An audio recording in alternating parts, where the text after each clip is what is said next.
Kita akan terlebih dahulu berdoa sebelum kita membaca, mendengarkan firman Tuhan. Mari saya mengajak Bapak, Ibu, Saudara yang kekasih di dalam Kristus berdoa memohon bijaksana Tuhan. Mari kita berdoa. Bapa di surga, di dalam nama Tuhan Yesus, kembali kami mau membaca dan mendengarkan firman-Mu. Kiranya Tuhan menolong kami, memimpin kami, dan menyertai kami, agar kami dapat melakukan firman yang Engkau berikan dan kami mengertinya, dan kami mau membagikannya dalam kehidupan kami. Dan kami mau mengisi hati pikiran kami dengan firman-Mu, agar kami bijaksana dan menjadi anak-anak Allah yang sungguh menjadi kesaksian bagi banyak orang, saluran berkat dan memberkati orang lain. Terima kasih Bapa dalam Kristus, kiranya Kau beri hikmat bagi hamba-Mu dan kami sekalian yang akan membaca, mendengar, dan merenungkan firman-Mu. Inilah doa kami ya Bapa, dalam nama Tuhan Yesus kami berdoa bersyukur. Amin. Mari kita membuka firman Tuhan. Kita membaca Mazmur 40 ayat 7 sampai 18. Demikianlah firman Tuhan. Engkau tidak berkenan kepada korban sembelian dan korban sajian, tetapi Engkau telah membuka telingaku. Korban bakaran dan korban penghapus dosa tidak Engkau tuntut. Lalu aku berkata, sungguh aku datang dalam gulungan kitab ada tertulis tentang aku. Aku suka melakukan kehendak-Mu, ya Allahku, Taurat-Mu ada dalam dadaku. Aku mengabarkan keadilan dalam jemaah yang besar, bahkan tidak kutahan bibirku. Engkau juga yang tahu ya Tuhan. Keadilan tidaklah kusembunyikan dalam hatiku, kesetiaan-Mu dan keselamatan daripada-Mu kubicarakan, kasih-Mu dan kebenaran-Mu tidak kudiamkan kepada jemaah yang besar. Engkau Tuhan janganlah menahan rahmat-Mu daripadaku, kasih-Mu dan kebenaran-Mu kiranya menjagaku selalu. Sebab malapetaka mengepung aku sampai tidak terbilang banyaknya, aku telah terkejar oleh kesalahanku, sehingga aku tidak sanggup melihat. Lebih besar jumlahnya dari rambut di kepalaku, sehingga hatiku menyerah. Berkenanlah kiranya Engkau ya Tuhan untuk melepaskan aku. Tuhan segeralah menolong aku. Biarlah mendapat malu dan tersipu-sipu mereka semua yang ingin mencabut nyawaku. Biarlah mundur dan kena noda mereka yang mengingini kecelakaanku. Biarlah terdiam karena malu mereka yang mengatai aku, syukur, syukur. Biarlah bergembira dan bersukacita karena Engkau, semua orang yang mencari Engkau. Biarlah mereka yang mencintai keselamatan daripada-Mu tetap berkata, Tuhan itu besar. Aku ini sengsara dan miskin, tetapi Tuhan memperhatikan aku. Engkaulah yang menolong aku dan meluputkan aku, ya Allahku, janganlah berlambat. Demikianlah firman Tuhan yang kita sudah baca dan dengarkan. Yang berbahagia ialah kita yang menyimpan firman ini, melakukannya, dan memberitakan, membagikannya dalam kehidupan kita sehari-hari. Saudara yang kekasih di dalam Kristus, setelah pemazmur memberikan kepada kita pengertian apa itu berbahagia, pemazmur menunjukkan bagaimana sesungguhnya keberadaan dirinya di hadapan Allah. Dan ini perlu dan penting untuk mengembalikan semua keadaan diri kepada Allah. Di ayat 7 sampai dengan ayat yang ke-9, pemazmur membedakan antara religiusitas dan spiritualitas, aktivitas keagamaan dengan kehidupan rohani yang sesungguhnya. Di dalamnya pemazmur memberikan perbedaan kualitas bahwa religiusitas keagamaan atau aktivitas keagamaan sesungguhnya hanya sebuah klise, suatu perbuatan yang nampak tampilan di luar seperti orang beribadah, tetapi sesungguhnya hatinya jauh daripada Tuhan. Bahkan dikatakan pemazmur bahwa Tuhan tidak berkenan kepada ritual-ritual keagamaan yang ternyata ada banyak kemunafikan, dan ada banyak kedustaan. Pemazmur ingin mengatakan kepada kita bahwa sesungguhnya Tuhan menghendaki kita melakukan yang dikehendakinya dengan menyukakan firman dan melakukan firman. Jadi bukan sekedar ritual keagamaan dan bukan juga sekedar perkataan-perkataan kosong dan hampa, tetapi sikap hati dan tindakan yang menyatu, ada integritas antara apa yang dikatakan, dilakukan, apa yang dinyatakan dan diperbuat setiap hari. Sehingga pemazmur mengatakan bahwa dia suka melakukan kehendak Tuhan. Kesukaannya melakukan kehendak Tuhan, bukan hanya ritual keagamaan. Ada yang sukanya melakukan tindakan ritual keagamaan. Tampilannya seperti orang yang suci, tetapi faktanya hidupnya jauh dari Tuhan. Ini yang pemazmur katakan, aku suka melakukan kehendak-Mu ya Allahku. Tidak mudah mengungkapkan pendapat pemikiran seperti ini. Saudara, menyukai sesuatu yang sebenarnya kita tidak mampu lakukan itu sesuatu yang tidak mudah.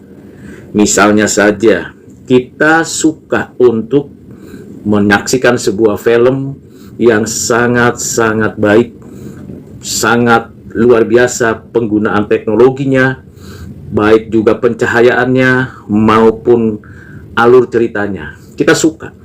Tetapi kalau ditanya apakah kita bisa melakukannya atau bisa berpikir seperti yang dipikirkan penulis cerita itu atau sutradara pengarah lakon atau pembuat sebuah kegiatan aktivitas yang berhubungan dengan cerita itu.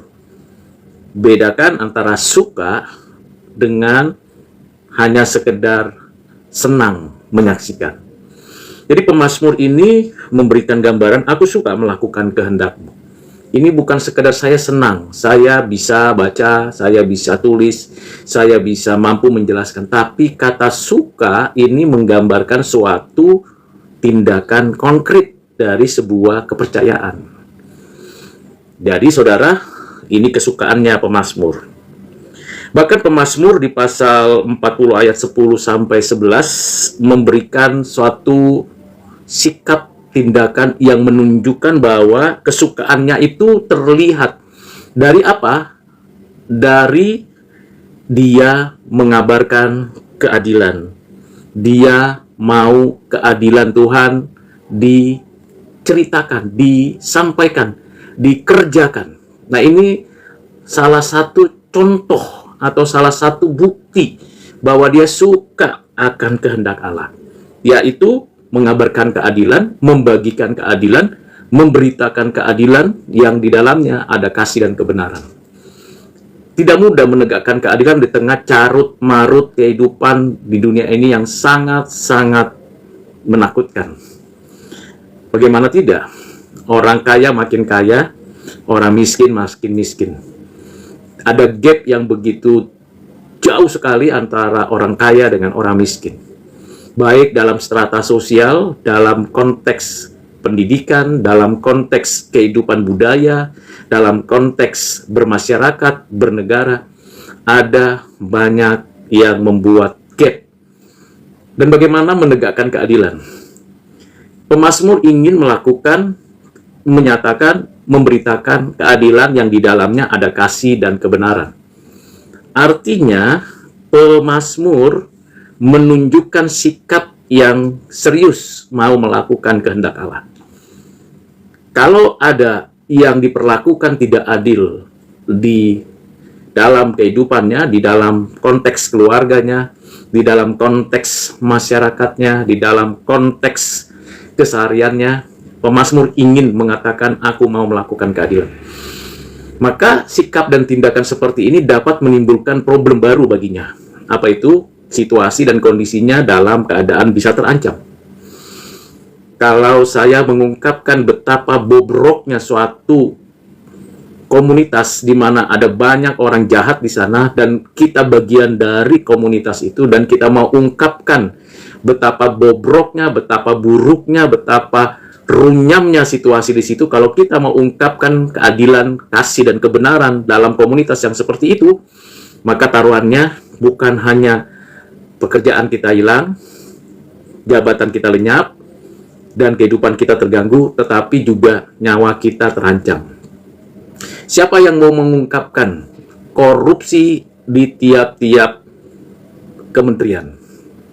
Siapa yang mau dan berani mengungkapkan tindakan tipu daya di tengah-tengah kehidupan berbisnis? Siapa yang mau berani mengungkapkan hal-hal yang jahat, yang buruk, yang cemar di tengah-tengah kehidupan pendidikan? Ini tidak mudah. Karena itu perlu fakta, perlu data, perlu informasi, perlu saksi. Dan kalaupun itu terkumpul, maukah kita mengungkapkan itu? Pemazmur mengatakan, aku mengabarkan keadilan dalam jemaah yang besar, bahkan tidak kutahan bibirku, engkau juga yang tahu ya Tuhan. Ini bukan orang yang suka memprovokasi hal-hal yang tidak benar. Pemazmur juga tidak suka dengan orang-orang yang munafik dan fanatik. Bahkan pemazmur tidak suka menyembunyikan ketidakadilan, tapi dia mau membabarkan, menceritakan, menjelaskan. Di sini loh, ada gap peran kehidupan di dalam masyarakat, di dalam bangsa yang multikultur, multi etnis, multi religion. Ada perbedaan perlakuan. Dan bagaimana kita menyikapinya? Pemazmur mengatakan, aku berani ngomong. Aku berani mengatakan di sini ada kebocoran, di sini ada korupsi, di sini ada tipu daya, di sini ada ketidakberesan. Bagaimana dengan saya dan saudara? Beranikah bertindak seperti pemazmur? Bahkan pemazmur dengan tegas, aku tidak kudiamkan kasih-Mu dan kebenaran-Mu. Jadi tidak mau menutup mulutnya kalau ada memang keburukan. Namun, kita harus bijak. Bijak bukan berarti kompromi. Bijak bukan berarti pembiaran kejahatan, ketidakadilan, tidak. Bijak berarti harus tepat sasaran, tempatnya, waktunya, orangnya untuk kita menegakkan keadilan. Jika tidak, kita sendiri akan kena serangan balik dari orang-orang yang sudah bersiasat jahat. Pemazmur menyadari hal itu. Itu sebabnya di dalam ayat 12, 13, 14 pemazmur mengatakan, Engkau Tuhan janganlah menahan rahmat-Mu dan kasih-Mu, kiranya menjaga aku selalu. Meminta penjagaan. Memang karena menegakkan keadilan itu, tadi saya katakan bahwa resikonya yang dihadapi bukan hanya kehilangan pekerjaan, kehilangan penghasilan, kehilangan orang-orang di sekitar, tapi yang paling mengenaskan bisa kehilangan nyawa. Kalau kita membabarkan dan menjelaskan keburukan dan ketidakberesan di dalam konteks kehidupan kita sehari-hari. Karena itu pemazmur minta, Tuhan, jagalah aku. Karena nggak mungkin kita bisa kuat melawan ketidakadilan. Habakuk, seorang nabi di zaman itu, mengatakan, berapa lama lagi Tuhan? Berapa lama lagi Tuhan? Ketidakadilan Kau biarkan. Ini membuktikan betapa perlunya kita meminta penjagaan dari Tuhan. Mengapa? Ayat 13 dikatakan, sebab malapetaka mengepung aku banyak sekali, dan tidak mungkin aku bisa lakukan perlawanan, bisa putus asa, frustasi, lawan tembok. Jadi ada sahabat yang mengatakan, kalau sistemnya sudah begitu, kita mau menyatakan keadilan, kesucian, kebenaran, kita sedang melawan tembok besar. Berani? Sulit, susah. Tidak mampu. Karena itu saudara, pemazmur mengatakan, bagaimana ya aku bisa menghadapi semuanya? Bagaimana? Makanya di ayat 14 pemazmur mengatakan, berkenanlah kiranya Engkau ya Tuhan melepaskan aku, segera menolong aku. Mengapa minta pertolongan? Karena memang lawan sebuah sistem yang korup, orang-orang yang jahat, lalu kita mau berjuang menegakkan keadilan. Kalau ada orang di sebuah negara yang korupsi, merugikan bangsa, merugikan rakyat, bukankah tidak hanya dihukum, tapi harus dimiskinkan orang jahat seperti itu? Tapi adakah legalitas untuk memiskinkan orang jahat yang korupsinya triliunan itu? Hampir bisa dipastikan tak ada yang berani melegalitaskan. Kalau ada, maka para korupsi itu harus dimiskinkan. Ambil kembali harta yang dimiliki, kembalikan ke negara, bagikan kepada rakyat yang susah, yang tidak bisa makan setiap hari seperti biasanya manusia, yang tidak bisa menyekolahkan anak-anaknya, yang tidak punya tempat tinggal yang sewajarnya. Memang orang miskin selalu ada pada kita, kata Tuhan Yesus. Tetapi bukan berarti, saudara, bahwa kalau kita menjadi orang yang seperti pemazmur mengatakan, kita akan dibiarkan begitu saja. Lawan kita banyak. Orang-orang jahat yang bersembunyi, yang bertopeng, dan yang munafik, yang fanatik, bermuka seperti nabi, itu banyak sekali di sekitaran kita. Maka kita harus benar-benar berani. Dan taruhannya nyawa. Tidak mudah, saudara. Sekali lagi, tidak mudah menyatakan, saya mau melakukan kehendak Allah.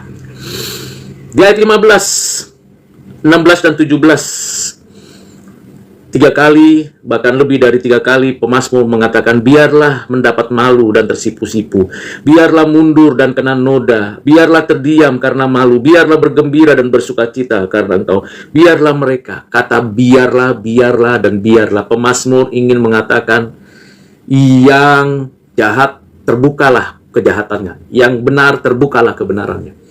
Jangan ada ditutup-tutupi. Karena memang tidak ada yang netral di dunia ini, saudara. Tidak ada yang netral. Kalau tidak ke kanan, ya ke kiri. Kalau tidak jahat, ya baik. Kalau tidak dibenarkan, ya dalam penghukuman.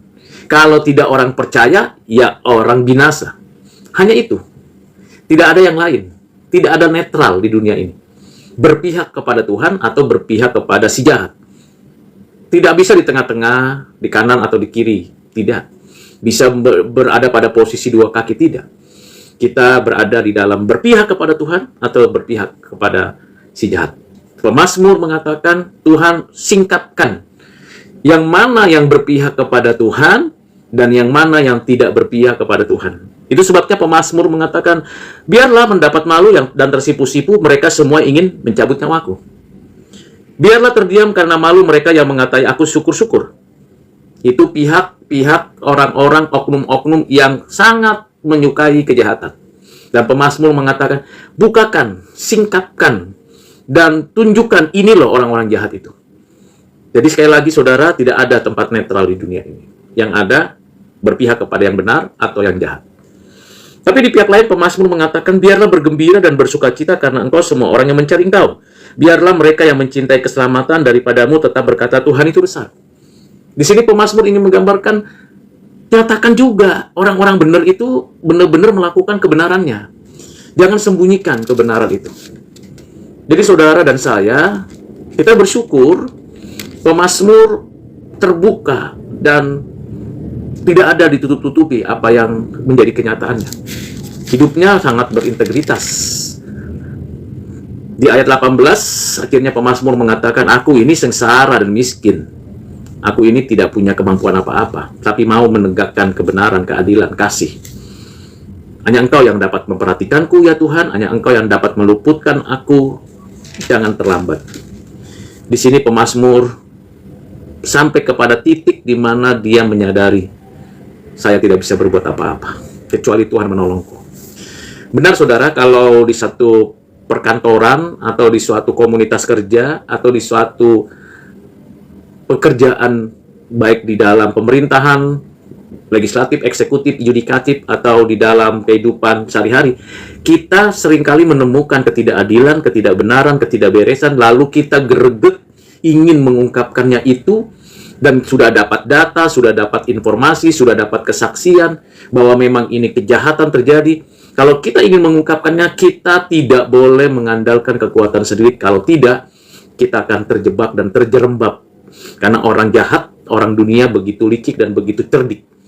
Tetapi saya dan saudara, orang-orang yang diberikan kepercayaan adalah orang yang miskin, orang yang susah, orang yang tidak berdaya. Di hati ingin melakukan yang baik, yang benar, kekuatan tidak ada. Teman untuk menjalankan keadilan itu sulit sekali ditemukan. Teman untuk menjalankan kejahatan cepat sekali berlari. Tak perlu dicari, dia akan menjumpai kita sendiri. Kalau orang-orang yang mau menegakkan keadilan, menjalankan kebenaran, merespon dengan kasih, itu kita coba usahakan pun sulit ditemukan sahabat yang mau bersama, mau mengerjakan kehendak Tuhan. Itu sebabnya pemazmur mengatakan, Tuhan jaga aku selalu. Tuhan topang aku. Tuhan peliharalah aku, luputkanlah aku. Jangan berlambat. Karena bisa saja saya dan saudara terpleset pada sistem dunia yang korup ini. Tersandung pada situasi yang ada. Kalau kita tidak ditopang oleh Tuhan, saya dan saudara akan bisa jatuh di sana. Karena itu saudara, pemazmur mengungkapkan hal ini sambil berdoa kepada Tuhan. Malam ini, adakah saudara merasakan adanya ketidakadilan terjadi dalam hidup saudara? Adakah saudara merasakan atau mengalami ketidakadilan, diperlakukan tidak adil oleh orang-orang di sekitar, oleh lingkungan di sekitar? Apa yang saudara hendak katakan atau hendak lakukan? Berteriak dan memberontak tidak ada gunanya. Apalagi kalau saudara tidak punya data yang lengkap, informasi yang jelas, kemudian dokumen-dokumen yang membuat saudara bisa memperjuangkan keadilan. Kalau tidak ada, hanya sekedar rasa saja, harap saudara mengurungkan niat untuk berteriak minta keadilan. Tetapi sebelum saudara menghakimi atau menilai adanya ketidakadilan pada kelompok, komunitas, atau situasi yang ada, sudahkah saya sendiri, kalau saya mengevaluasi diri saya, sudahkah saya sendiri bertindak adil, melakukan keadilan di rumah, di tempat saya bekerja, di tempat saya berusaha, di tempat komunitas keluarga, dan sebagainya? Sudahkah saya bertindak adil terhadap pasangan saya, terhadap anak-anak saya, terhadap diri saya? Jangan tuntut orang untuk bertindak adil pada diri kita. Kita sendiri tidak pernah menuntut diri untuk mau menjadi orang yang berlaku adil. Kalau tidak, maka apa yang kita tuntut itu kembali kepada kita. Dan kita akan bisa katakan bahwa kita akan menyadari bahwa kita sendiri sama dengan mereka. Hati-hati, jangan tergesa-gesa dan ceroboh di dalam mengungkapkan ketidakadilan. Karena bisa jadi bumerang bagi kita. Selidiki, cermati, perhatikan, saya sudah adil belum? Saya sudah adil belum dengan pasangan, dengan anak, dengan masyarakat, dengan keluarga saya? Saya sudah adil belum? Menerapkan kasih dan kebenaran tidak di dalam komunitas saya bekerja? Kalau belum, stop berteriak-teriak kepada pihak lain yang tidak adil. Ini cara yang baik, yaitu melakukan dulu, mengerjakan dulu. Saya mau adil dulu. Walaupun kita memang tidak sempurna menerapkan keadilan, karena kesempurnaan itu hanya milik Tuhan, tetapi setidaknya kita jangan jadi batu sandungan untuk keadilan. Misalnya, wah, kenapa si Polan ini yang terus-menerus diperhatikan oleh saya? Lalu, kalau saya seharusnya bisa memperhatikan si A, si B, si C, si D, jangan si Polan saja. Saya harusnya juga membawa orang lain kepada kebenaran dan kasih. Jangan si X ini saja. Harusnya dibagikan kepada semua, dinyatakan kepada semua, walaupun memang proporsinya berbeda-beda, tetapi harus ada pemberian-pemberian kasih dan kebenaran dan keadilan. Itu yang membuat saya mulai belajar apa artinya keadilan. Jadi, saya mengingatkan saya sendiri dan saudara sekalian, berbuatlah adil sebagaimana Tuhan adil adanya. Salah satu atribut moralitas dari Allah adalah keadilan. Apa itu keadilan? Menegakkan kebenaran, menyatakan kasih tepat sesuai dengan rancangan kehendaknya. Kalau memang sudah tidak benar, katakan tidak benar. Kalau memang itu baik dan benar, katakan itu baik dan benar. Tuhan Yesus mengatakan, jika ia katakan iya, jika tidak katakan tidak. Lebih daripada itu berasal dari si jahat. Karena itu, saudara, tidak ada lagi harapan lain kecuali kita ingin mengatakan, Tuhan, aku mau menegakkan keadilan. Nyatakanlah keadilan-Mu atas negeri ini, atas tempat di mana saya bekerja, atas di mana masyarakat saya tinggal, atas keluarga di mana saya bagian darinya. Tolong ya Tuhan, nyatakan keadilan-Mu. Berteriak dan minta tolong. Dan perlakukan aku juga dengan keadilan-Mu. Dengan demikian doa kita betul-betul doa yang terintegritas dengan hidup kita. Kiranya dengan renungan yang singkat, dengan topik dan pemahaman tentang meminta keadilan Tuhan dinyatakan dapat menjadi berkat bagi saudara sekalian. Mari kita mengakhiri dan berdoa untuk firman Tuhan yang sudah kita dengarkan dan renungkan. Mari saya ajak saudara sekalian berdoa. Bapa, terima kasih. Kami sudah mendengarkan firman. Untuk kami bisa menjadi pelaku firman. Kami tidak hanya bertindak sebagai orang yang beragama saja, tapi kerohanian kami bertumbuh, terlebih khusus kami mau kehendak Tuhan dinyatakan, yakni keadilan-Mu, yang di dalamnya ada kebenaran dan kasih. Tolong kami Tuhan untuk bertindak adil dan melakukan segala sesuatu dengan keadilan-Mu.